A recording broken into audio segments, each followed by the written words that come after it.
We were hunters who lived off wild fruit and from hunting for game meat. The African terrain teemed with all sorts of animals, both the wild animals or game and the domesticated livestock.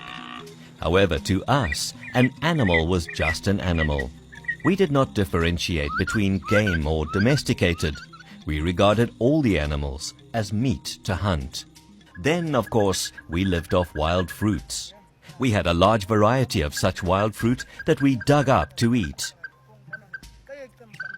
There is, for instance, one type of wild fruit that has dual usage, meaning during the dry seasons when the water points would run dry, digging up and eating this particular wild fruit fills your tummy, and at the same time it also quenches your thirst. This particular wild fruit is called cha'a.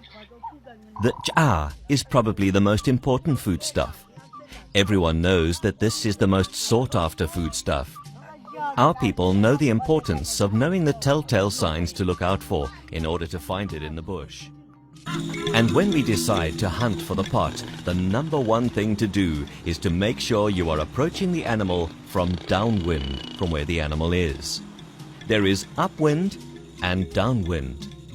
Upwind means the animal is able to pick up your scent, and then of course it will run away. Downwind is when the wind is blowing from the direction where the animal is. In order to determine which way the wind blows, one would scoop up sand and release it like this. You will now see which direction the wind blows the sand, and that is the direction you also ought to be approaching the animal from.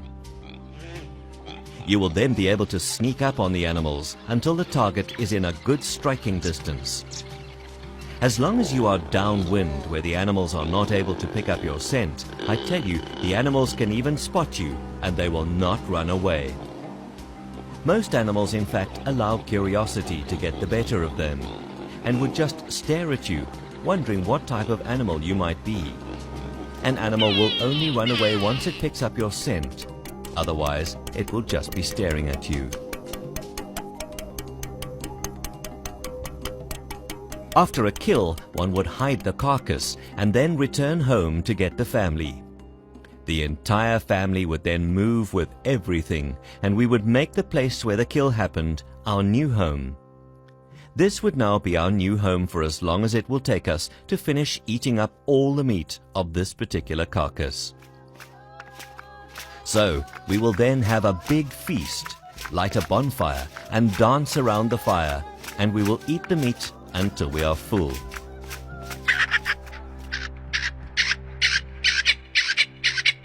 The next day, some people would go out in the veld to dig for wild fruits to supplement the meat meal.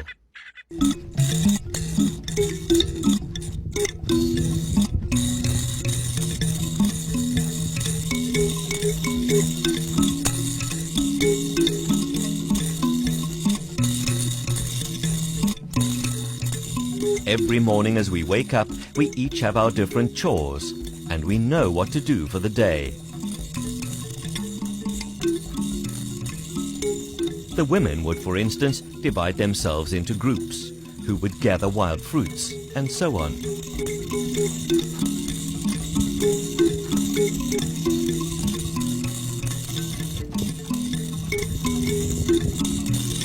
Those who would remain home will be busy with household chores, such as unstiffening and softening animal hides in order to make clothes and blankets to use when it gets cold during winter.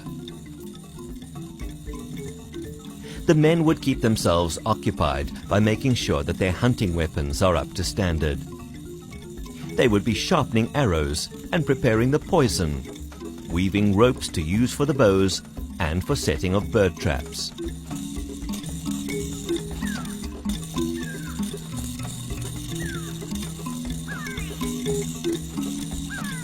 Then there is, of course, the arduous task of preparing the poison that is smeared on the tip of the arrows. One has to first look for the necessary ingredients, prepare the poison, and smear it on the tips of the arrows.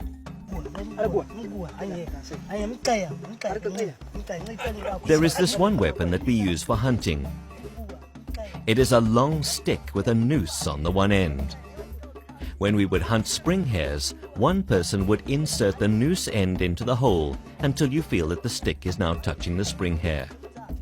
When you would feel the pull on the other end, then you now have to carefully pull the stick out until you have the spring hare out of the hole. You will then kill the spring hare, either by clubbing it to death or stabbing it with an assegai.